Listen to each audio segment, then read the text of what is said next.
All right, we finished up John the Immerser last week, and so we are moving on to Esau. As I mentioned, the notes, if anybody needs notes, are on the back table. I also emailed them out. So Esau, the chapters dealing with Esau are all in Genesis for the most part. There are a few references to him in other places, which we'll talk about here in a little while. But we're going to go through the account of Esau and kind of note some specifics about him and some of the maybe characteristics that we can extrapolate and learn from a little bit as well. So starting in verse 19 of Genesis chapter 25, this is the genealogy of Isaac, Abraham's son. Abraham begot Isaac. Isaac was 40 years old when he took Rebekah as wife, the daughter of Bethuel, the Syrian of Paddan Aram, the sister of Laban the Syrian. Now Isaac pleaded with the Lord for his wife because she was barren, and the Lord granted his plea, and Rebekah, his wife, conceived. One of the first things we learn about both Esau and Jacob, but it's a kind of a common, seems to be a constant occurrence that comes up on a fairly regular occasion in the Old Testament, is situations where there's a miraculous birth involved. Either miraculous in the case like with Jesus, certainly in the New Testament, but for the most part, looking in the Old Testament, we have things like Sarah, who was past the age or being barren, and certainly there are several examples of women who were barren as well. And Isaac, he's pleading for Rebekah here in verse 21, and in answering his prayer, again, I call this miraculous, not so much in the sense that it's observably miraculous, but the sense that she was barren, she could have no children for whatever reason, and now all of a sudden she can. And even though nobody physically observed the Lord healing her or fixing whatever the situation was, I think you could still call this a miraculous birth, given the fact that the Scriptures say she was barren. And then in verse 22, the children struggled together within her, and she said, "If all is well, why am I like this?" So she went to inquire of the Lord. What does verse 22 say? What struggled within her? Children. Kind of an important note to maybe underline there, the fact that the Bible calls them children even though they're not yet born. They are children. And then in verse 23, the Lord said to her, "Two nations are in your womb. Two people shall be separated from your body. One people shall be stronger than the other, and the older shall serve the younger." Now, God prophesies or foretells, using his foresight and obviously part of his plan, what's going to happen with Jacob and Esau, kind of how this is going to shake out. Whether or not this remains in Rebekah's mind and prompts her to do some of the things she does later, I don't know. I've wondered that, and we'll talk a little bit more about that. But the fact that God said this is what's going to happen. He didn't say how it was going to happen. He said, but this is what's going to happen. And I think that that's interesting, that this is, and notice she went to inquire of the Lord. I don't know, under the patriarchal law, I don't know how she went about doing that, if there was a certain place they could go to, or if there was a certain method by which she would inquire of the Lord. Obviously, I would assume prayer was involved, because apparently God speaks directly to her and tells her these things. So I think it's interesting that God tells her exactly what's going to happen, but he doesn't tell her how it's going to happen. And I think that's important for noting further. Anything through verses 22 and 23? Yes, sir. Just a quick note in 1 Samuel chapter 9, about verse 9. It says, in the old time when people would go to inquire of the Lord, they would go to a prophet, a seer. We're not told that here. Yeah. But it could have happened. It could have been. Yeah, it could be. Yeah. It doesn't mention going to a prophet or anything. Of course, we know the patriarchal law certainly had a priesthood. Melchizedek was one. I'm sure that you could count Abraham as a prophet, certainly. Jesus says that Abraham rejoiced to see my day. So certainly Abraham could have been a prophet. There may have been others as well. So that's certainly possible. But this made me wonder about that last phrase of verse 22, she went. Right. She's going somewhere. Yeah, or whatever the process was by which God had laid out for, and obviously she knew she had that opportunity to do that. There was obviously some means by which she was able to inquire of the Lord. And I do think that that's notable. that, and obviously this isn't about Rebecca, but the fact that she didn't go to a sorcerer, she didn't go to the Wichita Indoor, she didn't go to somebody who was knowledgeable about birthing. She went to the Lord. She went to inquire of the Lord about it. And I think that's important to note. Just kind of as an aside, I wish more and more people, certainly there are examples in the Old Testament where if people had only inquired of the Lord first before they did or said something, things would have turned out a lot better probably for them in their particular lives. But Rebecca certainly went to inquire of the Lord, however that process came about. So then in verse 24, when her days were fulfilled for her to give birth, indeed there were twins in her womb. And the first came out red. He was like a hairy garment all over, so they called his name Esau.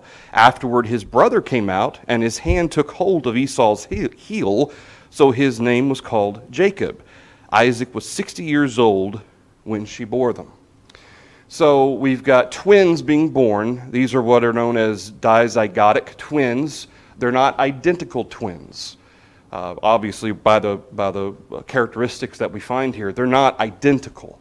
And so this would suggest that these they're basically, for all intents and purposes, they're two separate children, technically born at the same time because they were fertilized at the same time, but they're two separate children, it would seem.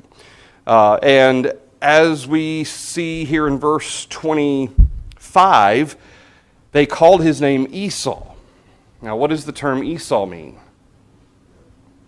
See, I'd heard for a long time it meant red, okay? It doesn't. It actually means rough. And it's because of the reference to, like, he was like a hairy garment all over. Apparently he was already hairy, apparently. Whether or not that means all over, like he had there's a medical term that describes people who are abnormally hairy. I don't think that's necessarily what's being described. But but certainly the fact that he already had maybe a head of hair. Some babies are born with a full head of hair, and maybe he already had some back hair or tummy hair or whatever. However this was, he was like a hairy garment all over is what it says. So that's fairly descriptive. But that's why they named him Esau, was because he was rough. Whereas Jacob, when he was born, he apparently was not. He was very smooth-skinned. And they named him Jacob. And then in verse 27, we see kind of the divergent characters, or I say characters, the divergent personalities of Esau and Jacob. So the boys grew, and Esau was a skillful hunter, a man of the field, but Jacob was a mild man, dwelling in tents. Isaac loved Esau because he ate of his game, but Rebekah loved Jacob. So what is happening here in verse 28 that is going to be a common theme really throughout the Old Testament in multiple families that causes lots of problems? Favoritism. You think about Joseph, right? He was the favorite son, and then add to the fact that Dad's going to make in fact it's Jacob who's going to make a beautiful garment for his son Joseph, and then the fact that Joseph had those dreams about his brothers, his older brothers, serving him and things like that. So when you have favorites and things like that, that's not good. Isaac certainly, it's not that Isaac didn't love Jacob, and I think that's important to note, though. It's not that the scriptures are saying that Isaac didn't like Jacob or that he hated Jacob. It's simply an emphasis on who he favored more. And just like Rebekah didn't hate Esau, but she favored Jacob more. And when I was reading this and I was kind of thinking about their personalities, you've really got a mama's boy and a daddy's boy. That's really what you've got. It sounds like Isaac was a daddy's boy and Jacob was a mama's boy. And there's not anything necessarily wrong with those two things, but they're very, very different. And certainly personality-wise, you can see the difference just in the way that they lived. I mean, Esau loved being outdoors. He loved hunting. I'm guessing, obviously, you go hunting, especially even today, you're going to get dirty. You're going to be out roughing it in the wilderness, so to speak. But it sounds like Jacob was more of his sensibilities were a bit more refined, I guess. He stayed in tents. He wasn't an outdoorsman. There's nothing wrong with that. Okay, they were just very different people. And again, that's fine. And if anything, for siblings, there's nothing wrong with that, and it's often expected even. But I think it is important to note that they were very different. Anything through verse 28. All right, so now in verse 29. So we have there's a lot of period of time, their upbringing and so forth, we don't know a whole lot about. But we come to verse 29. Jacob cooked a stew, and Esau came in from the field, and he was weary. Esau said to Jacob, "Please feed me with that same red stew, for I am weary." Therefore his name was called Edom. Edom is what means red. Esau means rough, Edom means red. So he was named Esau, but he also acquired a second name, which was Edom, and he would become the father of what peoples? The Edomites. Yeah, the Edomites. And we'll talk about them here in just a minute as well. But I think that's kind of interesting that they weren't the Esauites or anything like that. They were known after this particular name, the Edomites.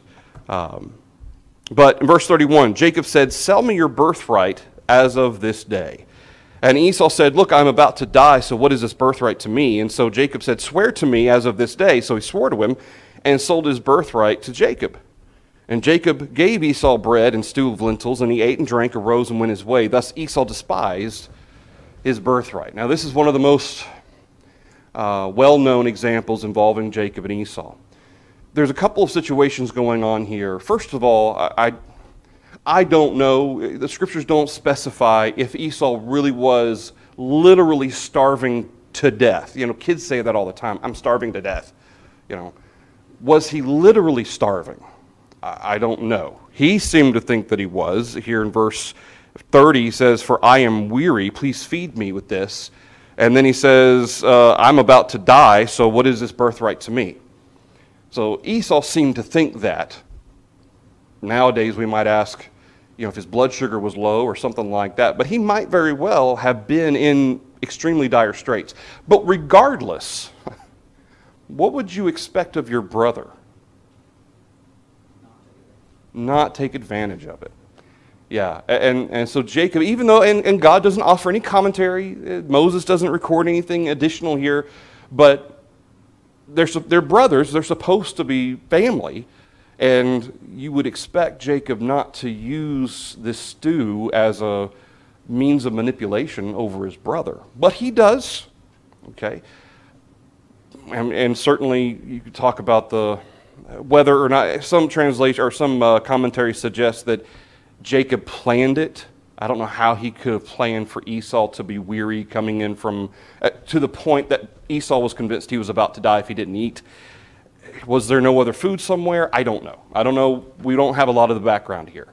But Jacob cooked the stew. Esau comes in. He feels he's about to die. Jacob uses this opportunity to gain the birthright from Esau. Now, what was the birthright? There was the birthright and the firstborn blessing. Those are two separate things. Here, Esau sells his birthright. You know what the birthright was? It's the inheritance. Yeah. The firstborn would receive usually a double portion of the inheritance. And that represented kind of the passing of the torch to the next in line. And then the firstborn blessing, certainly it was separate. There's a connection to it, but it's separate. It's on its own. But Esau was willing to sell his inheritance, his portion of his father's inheritance, to Jacob. Now, it is notable that this is not the only time in the Old Testament that both the birthright and, of course, as we're going to see later, the firstborn blessing doesn't actually go to the firstborn. And that's something that's really interesting to me, that the tradition was that it would go to the firstborn son. But yet, on several occasions in the lineage of Jesus, it actually ended up going to someone else. A second, or in Joseph's case, further on down, way on down, Joseph received the birthright. He received double portion. So it's interesting to me that that's how this worked out. But before we get to that, it is interesting to know when we actually look at Esau's chronology, his genealogy, there is a grandson named Amalek. Now, there's a lot of debate over whether or not that Amalek ended up being the father of the Amalekites. But what does God say? How many nations were in the womb of Rebekah? 2. Esau represented one, and Jacob represented another. And certainly there's actually reference in, I think it's Genesis chapter 14. Genesis chapter 14 and verse 7. There's a reference to the land of the Amalekites. And so it sounds as though the Amalekites already existed prior to the naming of Esau's grandson, and then he was simply named maybe after those people or after a person or whatnot who also was named Amalek. But it sounds as though at the very least, and the scriptures do not, usually when the scriptures, when there's someone, some nation or peoples or kingdom that came from someone, the scriptures point it out, as is the case with the Edomites. We'll see that here in just a minute in Genesis 36. Moses points out that Esau was the father of the Edomites. And usually in Scripture, that's how that works. There is no such association with Amalek.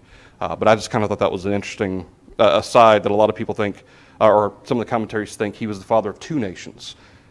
But that's not what God says was going to be the case. They argue that God was just focused on the Edomites. God wasn't just addressing the Amalekites. He just didn't bother to talk about them. I tend to disagree. Anything through that? Okay. Real quick, Genesis chapter 28 and verse 9 is the last reference we have of Esau living in the same place as his father and family. After Genesis 28 verse 9, at some point, he moves to the mountains of Seir. Then he comes back for a period of time. He and his brother, there's going to be a reconciliation, and then eventually he goes and resettles in the mountains of Seir, and that's where the Edomites ultimately were found to dwell. In fact, in Joshua 24 and in verse 4, God specifically says that he gave the mountains of Seir, the land of Seir, to the descendants of Esau. Okay, that was their possession. He gave them that as a possession. In Deuteronomy 23 and verse 7, God called the Edomites the brothers of Israel, which is kind of interesting because what will Jacob's name eventually be? Israel. Okay, there's both a literal and a figurative sense in which that is the case. There's certainly a relation there between the peoples, but there's also a literal sense by which it's the children of Esau and the children of Jacob. The brothers is the kind of thing there.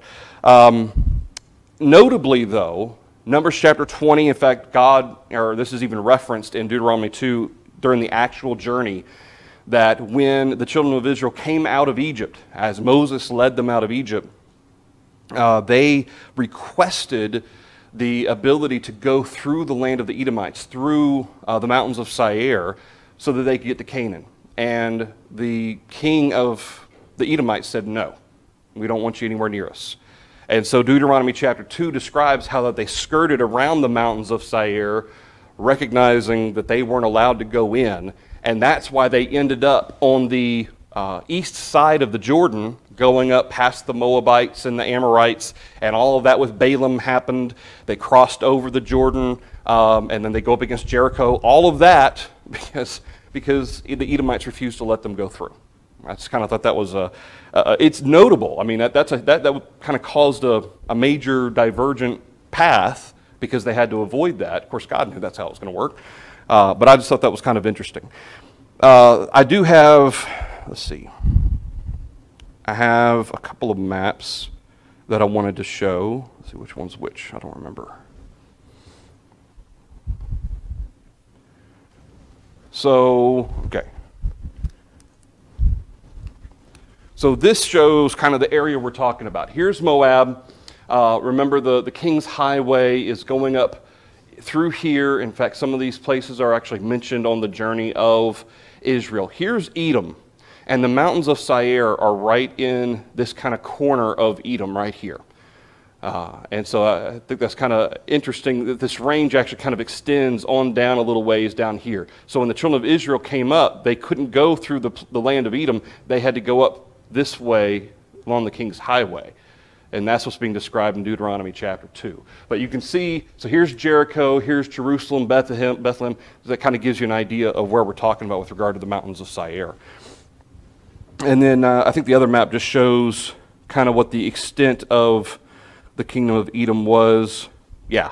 So, in fact, some of you will recognize the wilderness of Zin being mentioned during the journey of the children of Israel. But this is the kind of the land of Edom that extends. Here's Mount Seir right here. The Seir mountain range is up through here. But this land is what's referred to by God as being the possession he gave to the children of Esau. Thoughts or comments through that? All right. So with regard to the example of Jacob and Esau here in chapter 25, we see some question about why did Jacob not just give him food? It's his brother. Why didn't you just feed him if he's about to die, if he really was about to die? Maybe Jacob knew he wasn't, but regardless, he still kind of used it as a means of manipulation. And that doesn't, that's kind of strange for Jacob to have done that. But also, what does verse 34 say? The very last thing verse 34 says. Esau despised his birthright. It is notable that in the Hebrew letter, we'll talk about this here in a little bit, the Hebrew writer tends to suggest that this was trivial. Okay, he was willing to sell his birthright for a morsel of food. So the Hebrew writer didn't seem to put much stock in the idea, well, if he hadn't have eaten that soup in that moment, he would have died.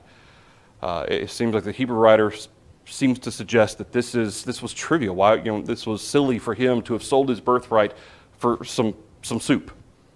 Regardless of if he thought he was dying or not, surely there was other food somewhere maybe, but regardless, I think that's kind of interesting to note that as well. He despised his birthright. Not necessarily that he hated it, but that the idea of despising it here means he was willing to give it up for something that certainly wasn't worth it, and so forth. Moving on to chapter 26. So we have some situations taking place here in chapter 26 with Isaac. We're not going to focus too much on Isaac and Abimelech or anything like that. We're going to jump on down here to chapter 26 and starting in verse 34. So starting in verse 34, we see how that Esau, he goes and he finds some wives. But Esau, when he was 40 years old, he took as wives Judith, the daughter of Beeri, the Hittite, and Basemath, the daughter of Elon, the Hittite. And they were a grief of mind to Isaac and Rebekah. What's notable here?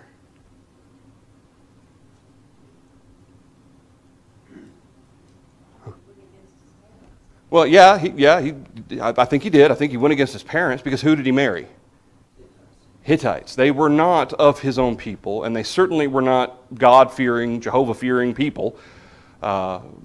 Whether or not they came to be at some point, we're not told that. However, kind of just based on how Esau ends up going, and certainly his descendants end up going into idolatry, I tend to think that the same problems were, with Esau were the fact that he married individuals who led him away from, if he ever had full faith or conviction in Jehovah or not, certainly marrying these individuals did not help that situation in following after Jehovah. And certainly Isaac and Rebekah were upset about it. And that causes grief of mind. That being the case, when we get to chapter 27, so chapter 27, we're going to talk about the firstborn blessing. In chapter 28, we're going to see how that Rebekah sends Jacob to whom to get a wife. In fact, Rebekah even talks to Isaac, or to Isaac about sending Jacob to Laban, which was her father, to get a wife, back to her family to get a wife. And in fact, Esau's going to notice that Jacob's going to get a wife that his mom and dad would approve of from a family they would approve of, and that's going to, I think there's going to be a little bit of envy or jealousy going to be there as well. So here in chapter 27, we have Isaac in his old age. He can't see. He can still hear, and he still has his senses of feel, but he can't see. And so in verse 1, it came to pass when Isaac was old, his eyes were so dim he could not see. He called Esau, his older son, and said to him, "My son," and he answered, "Here I am." And he said, "Behold, now I am old. I do not know the day of my death. Now therefore, please take your weapons, your quiver, and your bow, and go out to the field and hunt game for me. Make me savory food such as I love, and bring it to me, that I may eat, that my soul may bless you before I die." Now Rebekah was listening when Isaac spoke to Esau his son, and Esau went to the field to hunt game and to bring it. So then Rebekah, in verse 6, spoke to Jacob her son, saying, "Indeed, I heard your father speak to Esau your brother, saying," and she repeats what he said. Then she says, or verse 8, "Now therefore, my son, obey my voice according to what I command you. Go now to the flock, and bring me from there 2 choice kids of the goats, and I will make savory food from them for your father, such as he loves. And you shall take it to your father, that he may eat it, and that he may bless you before his death." And Jacob said to Rebekah his mother, "Look, Esau my brother is a hairy man, and I am a smooth-skinned man. Perhaps my father will feel me, and I shall seem to be a deceiver to him, and I shall bring a curse on myself and not a blessing." But his mother said to him, "Let your curse be on me, my son, only obey my voice and go get them for me." So he went out and got them, brought them to his mother, and his mother made savory food such as his father loved. This goes back to chapter 25, which I wonder if we're not told Rebekah's motives. We're not told what was in her mind. We're not given any kind of background commentary as to kind of what the thought process was. But it makes me wonder if this was her effort to try to make come about what God said was going to happen while she was still pregnant with the twins. Okay, remember, he told her that there are 2 nations, and the older will serve the younger. And I'm wondering if this is kind of her thought process of trying to do this. There is another thought process that some of the commentaries suggest that link Rebekah and Jacob together in their way of thinking. I believe one of the commentaries called it a schemy mind. A schemy mind. To suggest that they were trying to find ways to, or at least Rebekah was trying to find ways to make sure Jacob was the preeminent one as opposed to Esau. Certainly, what we're going to find here, in fact, here in verse 15, Rebekah actually took the clothes of Esau, which were in the house, and put them on Jacob, and then she put skins of the goats on his hands and on his neck so that he would feel hairy. So he would be wearing Esau's clothes, he would smell like Esau because of the clothes, and he would be hairy. The only thing he couldn't hide was his voice, but that ends up not mattering. So, is this deceitful? Yeah, it's deceitful. Is it, for all intents and purposes, lying? Yeah. And is this ultimately, Jacob being associated with it, conspiracy to lie? Yeah. I mean, they are conspiring, even though mom's telling him to do it. If my parent tells me to do something that's sinful, should I do it? No. Okay, Jacob is party to this. And it's just, it kind of makes you go, some of these individuals are supposed to be faithful servants of God. But remember, eventually, does Jacob become kind of a good example to others? Yes. Yes, he does. But early on in his life, and certainly with regard to Rebekah, there is some, again, whether or not it's her effort to try to make come about, trying to help God in, maybe thinking this is how we need to bring it about, I got to help him make it happen, or something like that. Knowing God, okay, in terms of how his character, his promises, his faithfulness to the things that he says, even if Rebekah, let's say she hadn't done this, would God still have brought it about? Sure. And this, I think there's a very important component here to remember, is that God's plan, God's power of providence, does not rely on sinful choices of man to make them come about. They come about despite the sinful choices of man. And I think it's very important to make that distinguishing, because throughout the Old Testament, and even in the example of the Jews killing Jesus, I mean, certainly we see time and time again where people, maybe in an effort to try to help God or try to help fulfill prophecy or whatever, they insert themselves and they end up doing something sinful, which then brings about the plan of God. And some people might look at that and say, well, see, God is approving of Rebekah and Jacob because God said that Jacob would be the preeminent one, and so he was relying on Rebekah and Jacob to lie in order to make that come about. Would God ever approve of somebody doing something sinful and then claiming it was in order to do God's will? Isn't that what Israel did or what Paul talks about Israel doing in Romans chapter 9? Well, God made us do it. I mean, if by our disobedience we brought about the plan of God, why are we being punished? I mean, didn't we do what God wanted us to do by being sinful? And Paul says that's ridiculous. God is never going to require of his people, either expressly or indirectly, them to be sinful or do something wrong in order for his plan to work. That's not how God operates. There is no evil in God. God doesn't tempt anyone. God doesn't create evil. And so I think it's important to note that in this situation, this is Rebekah and Jacob. And I don't believe for one second God commanded Rebekah to do this. Some have suggested that we have to infer that God commanded this of Rebekah. And so kind of in an effort to protect the image, I think, of Rebekah and Jacob as well at this age, that's their explanation for it. God commanded them to do that. There is nothing there. And not only is it speculation, to me it's contradictory to Scripture. God would not tell his people to do something sinful. And that's exactly what Rebekah and Jacob are doing. They're doing something sinful. They're tricking Isaac. Go back and look in a little more recent past. Things usually occur based on things that have happened recently. Well, 40 years after this birth, what has he done? And Esau, he's taken Hittite wives. That is a big problem to mom and dad. Yeah.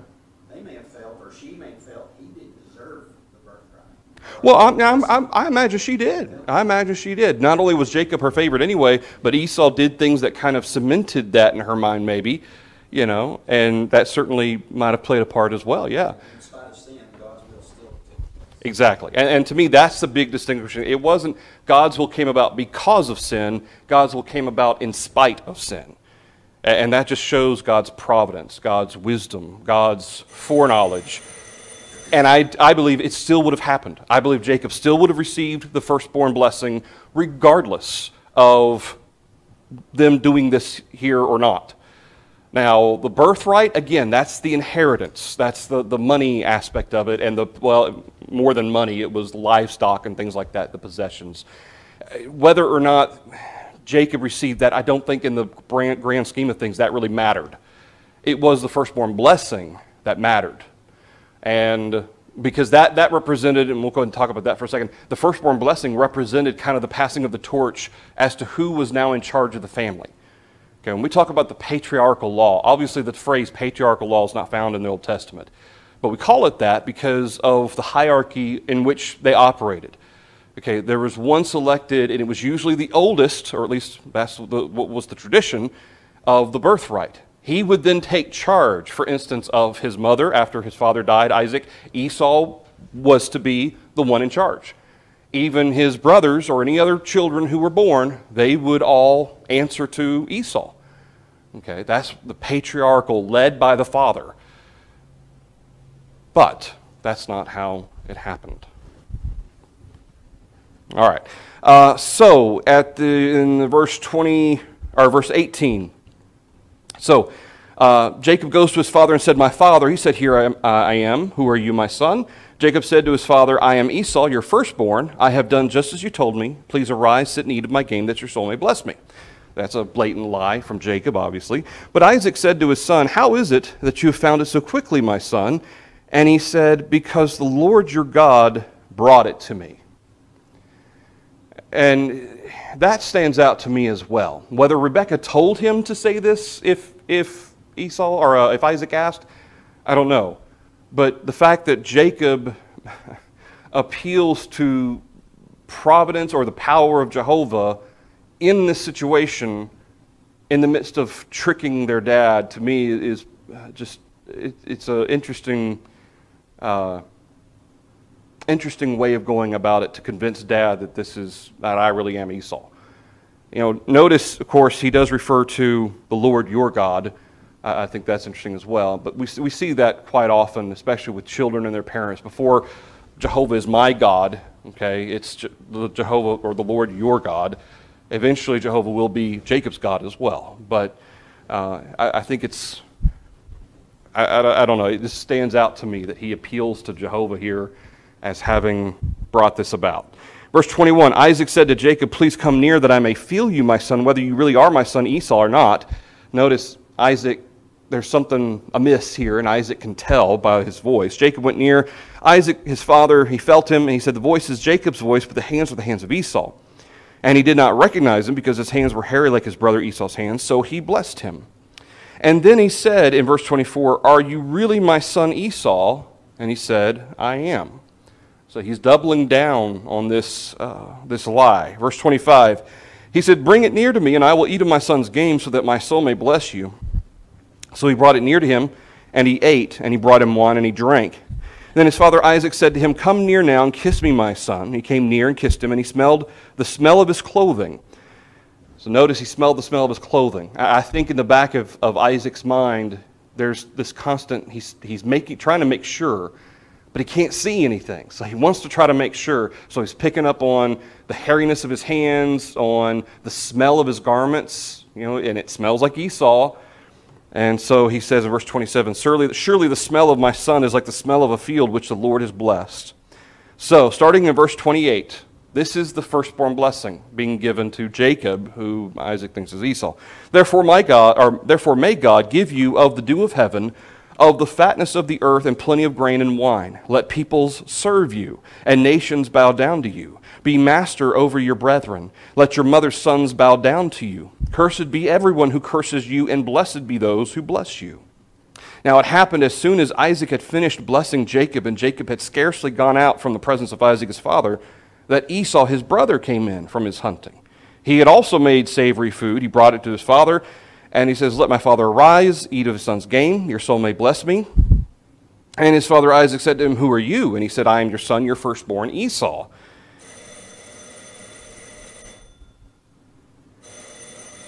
So, in verse 33, Isaac trembled exceedingly and said, who? Where is the one who hunted game and brought it to me? I ate all of it before you came, and I have blessed him, and indeed he shall be blessed. All right, we'll stop there. We will pick up here with verse 32 and 33, talking more about the situation with Jacob and Esau next week. Thank you, everybody.